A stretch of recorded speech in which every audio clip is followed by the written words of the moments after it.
నమస్తే, welcome to 4 sides TV. CM Revanth Reddy మొదలుపెట్టిన ప్రజా దర్బార్కు ఫిర్యాదులు వెల్లువెత్తుతున్నాయి. దీనికోసం ప్రజాభవన్లో ఒక ప్రత్యేక విభాగాన్ని ఏర్పాటు చేశారు. ప్రజలు కూడా ప్రజా దర్బార్కు క్యూలు కడుతున్నారు. ఇందుకోసం ప్రత్యేక ఏర్పాట్లు చేశారు. ప్రజలు కూడా పెద్ద ఎత్తున తరలివచ్చి తమ సమస్యలను సంబంధిత మంత్రులకు, అధికారులకు వివరిస్తున్నారు. తెలంగాణ సాంఘిక సంక్షేమ గురుకుల పాఠశాల వాచ్మెన్లం అండి. మమ్మల్ని 2016లో అవుట్సోర్సింగ్లో తీసుకున్నారు. మమ్మల్ని 2018లో పార్ట్ టైం చేశారు. పార్ట్ టైం చేసిన కాంచి మాకు సరిగా జీతాలు ఇవ్వట్లేదు. మేము ఒక 160 మంది వరకు ఉన్నాం.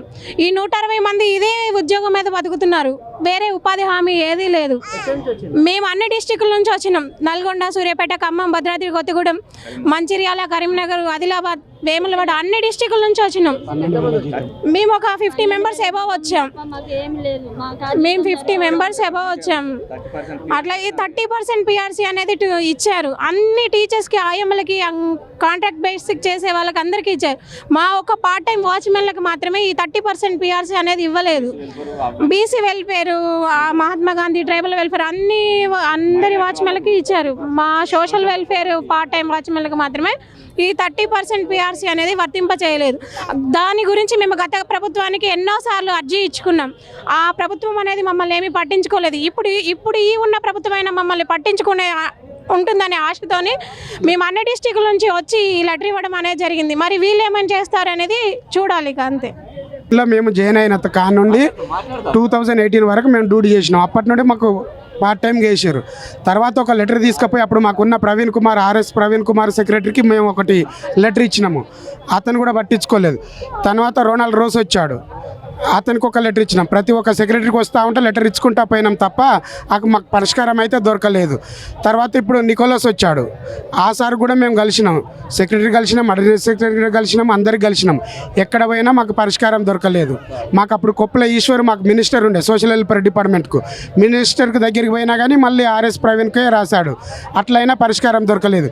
ఇప్పుడు ఈ తెలంగాణ మార్పు గురించి మాకు కాంగ్రెస్ రావాలని మేము కాంగ్రెస్ని గెలిపించుకున్నాం కాబట్టి స్టేట్ లెవెల్లో మేము అందరం వచ్చి ఇక్కడ ప్రజా దర్బార్లో మేము ఒక లెటర్ ఇచ్చినాము. మాకు న్యాయం జరుగుతుందని మేము ఆశతోటి ఉన్నాం. 12,000 జీతంతో కొంతమంది ఉద్యోగస్తులు మానేసుకున్నారు, జీతం సరిపోవట్లేక. 8 ఏళ్ళ నుండి చేస్తున్నాం కాబట్టి 12,000 జీతం సరిపోవట్లేదని కొందరు మానేసుకున్నారు, కొందరు కొత్తగా ఎక్కినారు. 30% కూడా మాకు యాడ్ కాలేదు. ఇంకా 2 సంవత్సరాల నుండి అవుట్సోర్సింగ్ వాళ్ళకు 30% యాడ్ అయింది. మాకు 30% కూడా ఇప్పటి వరకు ఇవ్వలేదు. దాని గురించి కూడా మేము లెటర్ మీద లెటరు సెక్రటరీ గారికి ఇచ్చాము. అడిషనల్ సెక్రటరీకి ఇచ్చినాము, సెక్రటరీకి ఇచ్చినాము. ఇప్పటి వరకు దానికి మాకు పరిష్కారం దొరకలేదు. తేదీ పిఆర్సీ 30% గురించి పదే మొత్తుకున్నాం. మేము స్టేట్ లెవెల్ అందరి జిల్లాల నుండి కూడా పోయి మేము సెక్రటరీ కలిసినాము, అడిషనల్ సెక్రటరీ కలిసినాము. 30% పిఆర్సీ మాకు ఇప్పటి వరకు అందలేదు. చాలని జీతాలతోటి మేము ఇంకా తీస్తున్నాము. ఇంట్లో ఫ్యామిలీలు నడవడానికి చాలా ఇబ్బంది ఉన్నది. ఆ పిల్లలు చదివించుకోవడానికి చాలా ఇబ్బంది ఉన్నది. ఈ 30% అన్న కొంచెం మాకు యాడ్ అయితే కొంచెమన్నా మేము వేడి నీళ్ళల్లో చల్లీలు కలిపినట్టు కొంచెం మాకు ఆసర అవుతుందని ఆశతోటి వచ్చినాము. ఇక్కడ ఈ గవర్నమెంట్కి ఒక లెటర్ ఇచ్చినాము. ఇది పరిష్కారం అవుతుందా అని. మాకు ఒక వాచ్మెన్కు భద్రత లేదు, అసలు పోస్టింగే లేదని చెప్తున్నారు. గురుకుల వాచ్మెన్కు పోస్టు లేదని చెప్తున్నారు మాకు ఇప్పటి వరకు. కానీ 16లో అవుట్సోర్సింగ్గా తీసుకున్నారు. మరి ఎంతవరకు పరిష్కారం వాళ్ళే చెప్పాలా. మాకు పరిష్కారం దొరుకుతుందని ఇప్పటికి వచ్చి అందరం కలిసి లెటర్ ఇచ్చినాం. ఇవ్వలేదు. గత ప్రభుత్వము అవుట్సోర్సింగ్గా తీసుకొని మిమ్మల్ని తీసుకుంటామని తీసుకున్నారు. ఈ ప్రభుత్వం పరిష్కారం జరుగుతుందని మేము ఆశిస్తున్నాం. నా పేరు సంజయ్ ప్రసాద్, దిల్సుఖ్ నగర్ నుండి వచ్చినాను. డాడీ ఏఆర్ఎస్ఏ ఉండే, గన్మ్యాన్ ఉండే. సో 4 years బ్యాక్ చనిపోయిండు కోవిడ్ టైంలో. సో అప్పటి నుంచి జాబ్ కానీ కంపెన్సేటెడ్ జాబ్స్ రౌండ్స్ కింద అప్లై చేద్దామని చెప్పి అప్లై చేసినాము. వాళ్ళు డాక్యుమెంట్స్ ఇచ్చి కూడా ఇచ్చారు పోలీస్ డిపార్ట్మెంట్ నుండి, ఏమేమి అప్లై చేయాలో మనము దాన్ని బట్టి అన్నీ అప్లై కూడా చేసినాము మనం. బట్ ఇంకే రెస్పాన్స్ రాలేదు మనకి. సో 4 years ఆ ఆఫీస్ అని, ఈ ఆఫీస్ అని, ఆ పాలిటీషియన్స్ అని, ఈ పాలిటీషియన్స్ అని. మాకు జాబ్ మా ఫాదర్ జాబే మాకు కావాలి. మేము పర్సనల్గా ఏ జాబ్ అడుగుతలేము వాళ్ళకి. మా ఫాదర్ జాబ్ మాకు ఇస్తే చాలు, దాని మించి మాకు ఇంకే ఆశ లేదు, ఇంకేం లేదు. జస్ట్ మా ఫాదర్ ఇట్లా అయింది కాబట్టి సో ఆయన జాబ్ మాకు కావాల్సింది. ఇట్స్ ఏ మ్యాండేటరీ, మా హక్కు కాబట్టి మేము అడుగుతున్నాం మా ఫాదర్ జాబ్ అని. అన్ని లెటర్స్ ఇచ్చినాం సార్ ఇప్పటిదాకా. 4 years నుంచి తిరగని ఆఫీస్ లేదు, తిరగని కలవని పర్సన్ లేడు, కలవని పొలిటీషియన్స్ కూడా లేరు. ప్రతి ఒక్క పొలిటీషియన్ ఎప్పుడైతే లెటర్ ఇచ్చినాము బట్ చూడాలి మన రేవంత్ రెడ్డి సార్ ఏం చేస్తాడో చూడాలి. సార్ దాకా ఈ లెటర్ చెందుతుందా లేదా అనేది కూడా ఒక చిన్న టెన్షన్గా ఉన్నది. ఒక లెటర్ చెంది సార్ మాకు నిజంగా ఏమైనా న్యాయం చేస్తే డెఫినెట్లీ ఇంకా రుణపడి ఉంటాం సార్కి మేము. నా పేరు శ్రీకాంత్ అన్న. హైదరాబాద్ అండి, మలక్పేట, ఓల్డ్ మలక్పేట హైదరాబాద్. శ్రీకాంత్ నా పేరు, మా అక్క పేరు మంగ. వాళ్ళ భర్త ఈ మధ్యలో చనిపోయిండు. 2015లో మూసీలో వరద వచ్చినప్పుడు, ఫ్లడ్స్ వచ్చినప్పుడు మొత్తము మా ఇండ్లలో నీళ్ళు వచ్చేసినుండే. చిన్న బాబు ఆడుతూ అలా పడిపోయి కొట్టుకెళ్ళిపోయినుండే. ఇప్పుడు మైముదలి సార్ ఏమన్నాడంటే, బాబు మీరు ఇవన్నీ ధర్నాలు అవి చేయకండి, మీకు డబల్ బెడ్రూమ్ ఇల్లు ఇస్తాను, ఇంకా గవర్నమెంట్ జాబ్ ఏమైనా ఇస్తానని చెప్పారు. ఇప్పటిదాకా ఏం చేయలేదు. కలెక్టర్ దగ్గర, ఆర్టీఓ దగ్గర అందరికీ లెటర్లు ఇచ్చాం. సీఎం రిలీఫ్ ఫండ్ కూడా ఆగిపోయింది సార్. ఇప్పటిదాకా మాకు ఏం జరగలేదు.